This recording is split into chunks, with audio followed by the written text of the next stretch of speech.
Hello, my beautiful friend. Seidel Schultz here, light-filled astrologer and vocal intuitive, and we are continuing the Chiron series. I am so excited to talk about Chiron in the seventh house, and we are talking about Chiron and the sound of Chiron. And to me, Chiron sounds like Jesus. Why? Because Chiron is the wounded healer.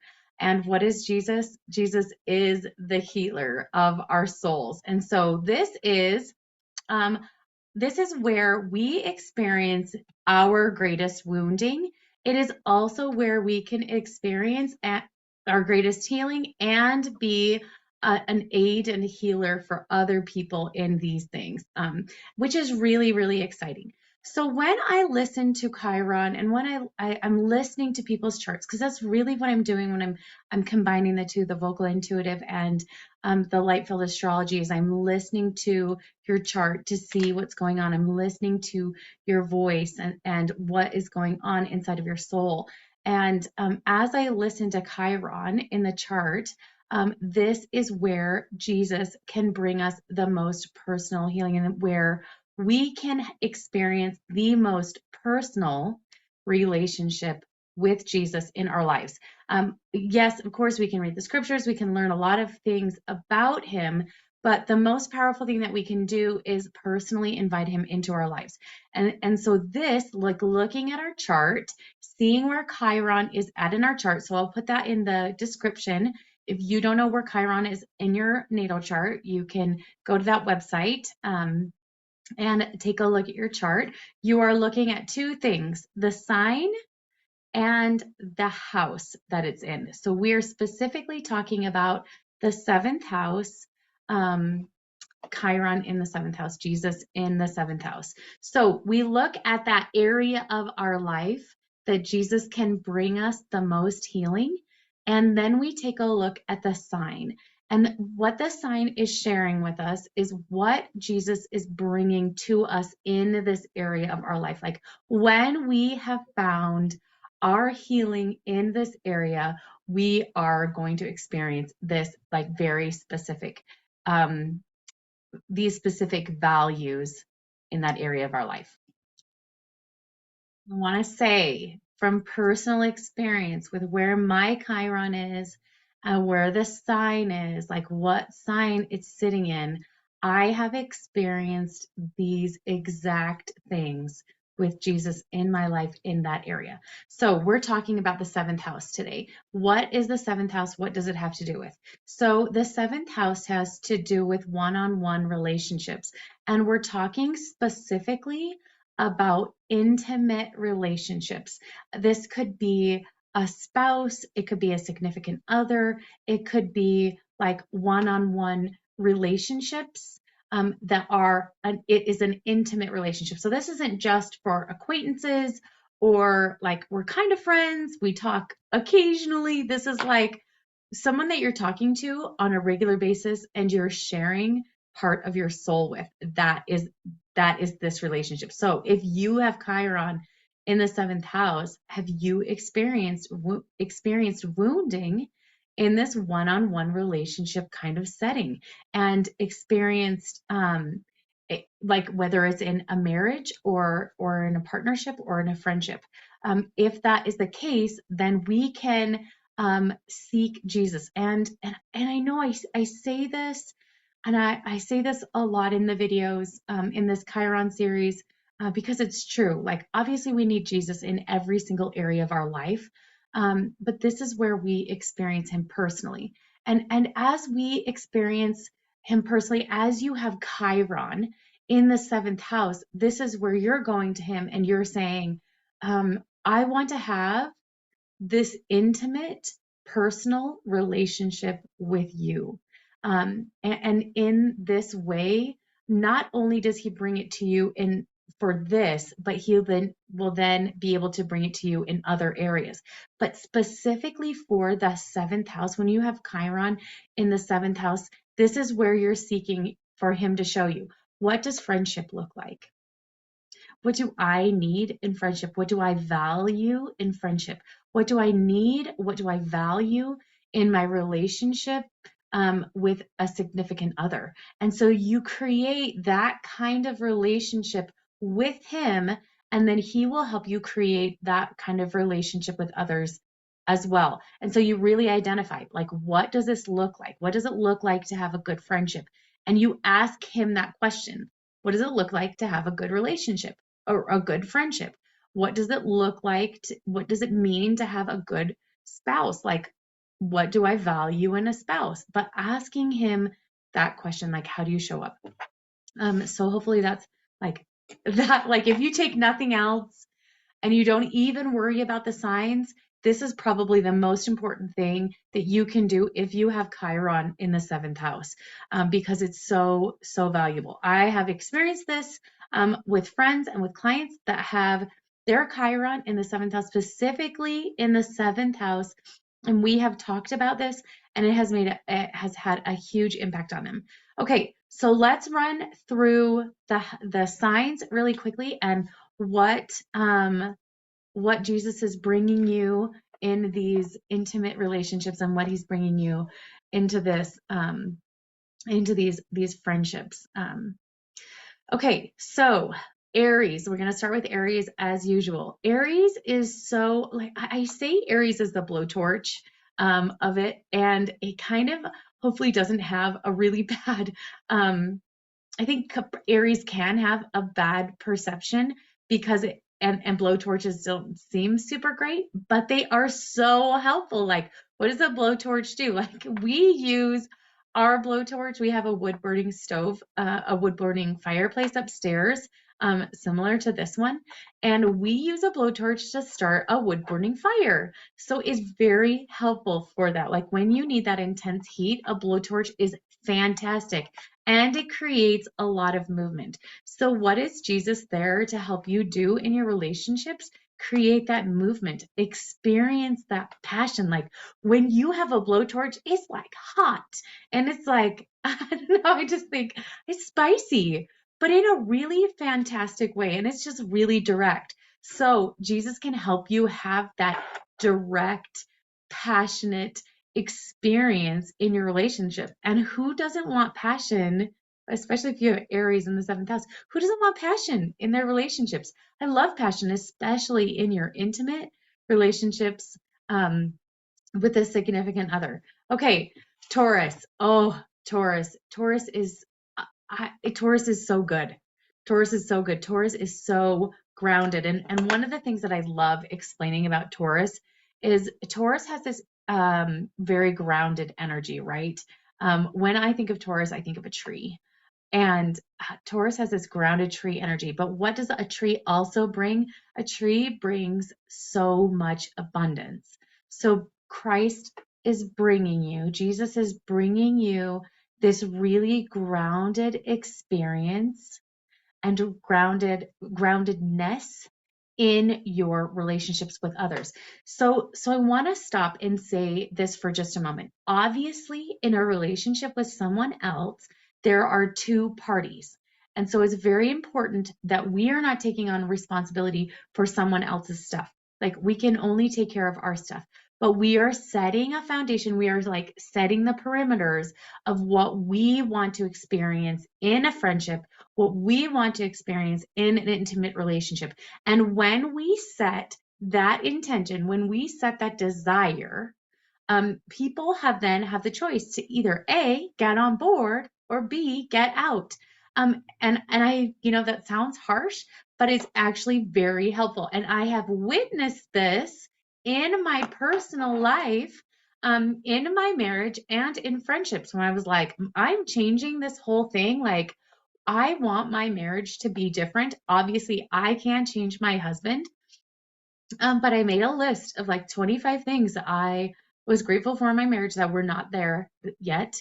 And I totally forgot about the list. And a few years later, I could check everything off of the list. And it was absolutely incredible because I set that intention. And because my husband loves me and he wants to be a partner with me in marriage, he said, I do. And he stepped into that. I've also experienced it with friends who were like, and I don't. Even though there was not a conscious communication, with it. They stepped out, and it wasn't explosive. It doesn't have to be explosive. It doesn't have to be super hard, because when you set this intention, this is what you desire. This is what you want. And so it makes it the transition, especially for us that are setting that intention, it makes that transition so much easier. Okay, so there we have Aries and we have Taurus. Gemini. Gemini is so much fun, and Gemini is so curious, and Gemini is playful, and I know like when you see the shadow side of Gemini, it can be like wishy-washy, but this isn't it. It's like see both sides. And I think how beneficial this is specifically for people that have Chiron in the seventh house, and to be able to see both sides of the story, and to be like to see both sides of the perspective. And seeing both sides of the perspective does not mean that you don't have a position yourself. It just creates understanding. And when you have a bridge, right, and it comes together, I'm just like thinking of like the San Francisco Bridge that comes, not the San Francisco Bridge, that one doesn't come apart, but other bridges like the Brooklyn Bridge or some other bridges that separate, right? So they lift and then they come back together. And when they come back together and they meet in the middle, that's the same. That's like Gemini. Gemini bringing these two pieces together. Like, I understand you, I understand me, and now we're going to find the piece where we understand each other together. So this is what Jesus is bringing to you in your relationships. Excuse me. For Gemini. Okay, Cancer. Cancer is like this warm blanket. Like I see Cancer and I think warm blanket. I think like the Caribbean, the water in the Caribbean, where it's just like so warm and it feels so good to get into.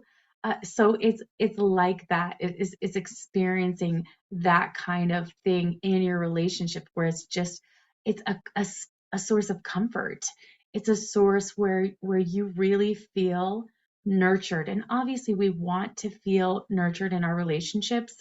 We want to feel comfortable in our relationships, but this is specifically what those that have Cancer in the seventh house, like Chiron in Cancer in the seventh house, they're looking for this nurturing experience, this comforting, like I am safe to have my emotions. I am safe to be emotional in my relationships, in my one-on-one relationships, and really have this heart-centered, heart-connected feeling. And so again, I'm going to bring that back and touch back and say, if your Chiron is in Cancer in the seventh house, this is where you're like, okay, Jesus, I need to experience this with you. I want to experience this comfort. I want to experience this nurturing. Show me what it looks like to have a nurturing relationship. Okay, Leo. Holla, Leo. Leo is so much fun, and it's so vibrant and bright. I see Leo. When I very first saw Leo in my mind's eye, it was just this big bonfire, and it was so beautiful, and it was very attractive, and oh my gosh, you know what I'm just hearing as I'm listening to this is Leo. Chiron in Leo in the seventh house is like, we can do the one-on-one. We can do it, and we can have fun in it, and we can be expressive in it. It's just like, I can be me, like I can be all of me. So if you're like a rising Virgo, or you have your Virgo moon or a Virgo sun, it doesn't mean that you have to show up as a Leo in your relationships. It just means that you can show up and really shine in your relationship as you are.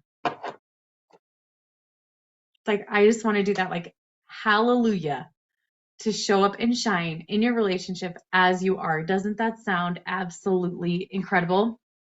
Okay, so there's Leo. Now we have Virgo. So we want to talk about Virgo. So just mentioning Virgo right as that. So we have Virgo. Virgo in this relationship is like the details in their relationship and just being really attentive. This is what it feels like to me. Um, Being attentive to the relationship. What are the needs? What are the desires in the relationship for me and for the other person? Oh gosh, um, I just am hearing like specifically for those where business, like in their business, one-on-one relationships are a part of what they do. So if it's like therapy, like a therapist or an energy worker, and they really focus on this one-on-one kind of setting, and if your Chiron is there and your Chiron is in Virgo, it's like this attention to detail in that relationship, like when, like the ability to be absolutely present in the relationship. I know that sometimes Virgo gets a bad rep for being um, like know-it-all-y and super judgmental. So when Jesus brings in the light of Virgo, Virgo is observant and Virgo is attentive to what's going on in the relationship. And so this is what I'm really just hearing is Jesus brings this ability to be attentive in the relationship. How beautiful is that? Okay, moving on to Libra. Libra. Libra is all about balance. Like the sign is about balance, like the Libra sign shows balance. It's all about peace. It's I remember, I'm going to share this because it's just so fantastic. I remember meeting with someone and her moon is in Libra and she had some Aries placements, and I'm like, you could just tell somebody they look like crap, but because you have a Libra moon, they would be like, okay, thank you for letting me know. Like, and that to me, that's like the essence of Libra is they can just be like, I have some hard news for you.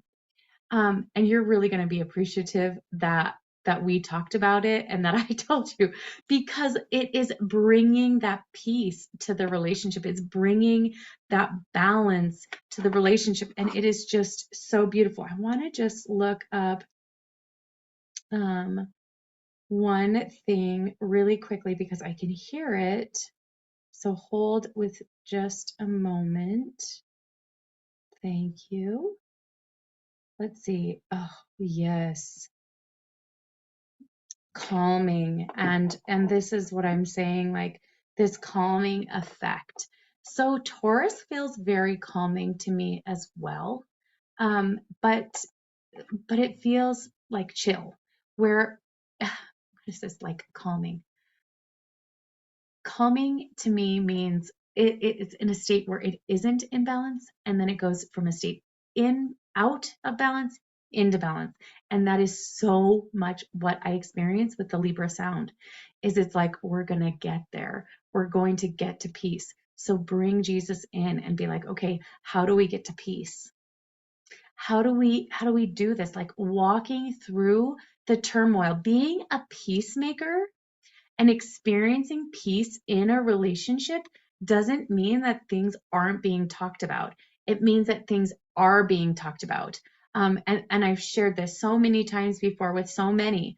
As they're like, well, I don't want to cause a problem. The truth is, the problem is already there. It's just not at a conscious level. And so when you start discussing it, when you bring it up, then it becomes conscious. And that's when you can have true peace instead of like this, a surface level peace. And so that is really what Jesus is bringing in to the seventh house, into these relationships when you're in Libra, is this true space of peace, this true balance in the relationship, not that just like, I'm not going to say anything and then I can have a peaceful relationship. Okay. Oh my gosh, that's so beautiful. All right. Let's see. We've got 5 signs left. Scorpio. So Scorpio is such a deep sign. Scorpio to me feels it is so intimate, and it's like you really need to know the person and be willing to spend time with the person in order to really get to know this Scorpio. It's really about taking time, and that's what I hear so clearly with the seventh house. Oh my gosh, this is just so beautiful. This is what I hear so clearly with the seventh house and Chiron in the seventh house is taking time. Taking time. So if your Scorpio, if your Chiron is in Scorpio in the seventh house, take the time. Like, take the time with Jesus. Take the time in your relationships. Jesus is encouraging you to take time in your relationships, to be patient and to allow yourself to really go to the depths. So you're going to want to practice going to the depths with Jesus first, because that's where the power really comes in. And that's one of the things that I love so much about Scorpio, is because there is so much power in Scorpio. Scorpio doesn't have to say a lot for it to be powerful. It just shows up and it just like tank, and then it just moves so much in the body. It moves a ton in the body. And that's what you can experience too in these relationships, is you can just show up and just kind of like be, and to be patient and create a lot of depth in the relationship. So beautiful. Okay, the next sign is Sagittarius. Sagittarius, Sagittarius is another fire sign, just like Leo, just like Aries. It's another fire sign, and the sign for Sagittarius is an arrow, and I really experienced that. Like this arrow, when a Sagittarius moon is speaking, so the moon being like the base of our voice, the sound of our voice, when a Sagittarius is speaking, they will speak from their head and they will hit you right in the heart. And this is the same sort of experience that we can have when we have Chiron in the seventh house in Sagittarius, is this head-heart connection in our relationships. We have this gosh, just like that, there's nothing better than having a head-heart connection. Like when the two like really meet together, that's fire, and that is gold. And I think that's one of the reasons why they will describe Sagittarius as so lucky, lucky in love. That is the phrase that's really coming to me as I'm thinking about Chiron and Sagittarius in the seventh house. That's probably not what most people would say about Sagittarius. Chiron, especially in Sagittarius in the seventh house, is lucky in love. But this is what I'm saying. Like, this is what Jesus brings to your relationship. Your relationships, your intimate relationships, is like, I am lucky in love. How beautiful is that? That is so beautiful. Okay, next, Capricorn. Capricorn, I love Capricorn. Capricorn is so success driven, and like we will do whatever it takes to have success. But it's in the light, it really is about setting great boundaries and setting a really great structure. So if you have Chiron in the seventh house in Capricorn, then you're going to be like, Jesus, what structure do I need to create in my relationships? That's it. Like, what's a simple question? What structure do I need to create in my relationships? What structure can be created here so that we can have success? I love that. It's so great that you have a question. Capricorn has a question that you can ask. Okay. Because that's what Capricorn wants. Capricorn wants to experience that success. Capricorn wants to experience this place where there is safety, right, in the structure. Okay, Aquarius. Aquarius is so great. So we have two signs left, Aquarius and Pisces. Aquarius, I love Aquarius. Aquarius feels very much like I just heard that song. I did it my way, I'll do it my way. Anyway, so that is what I hear as I listen to Aquarius. It's just like this ability to like just do it. Oh, sorry, I'm just looking at this. is this ability to like do it on their, like do it their way and do it according to them. Do it according to them. And oh my gosh, I'm just like, as I'm saying this, one of the things that I just see so clearly with Chiron in Aquarius in the seventh house is like, what does our relationship look like?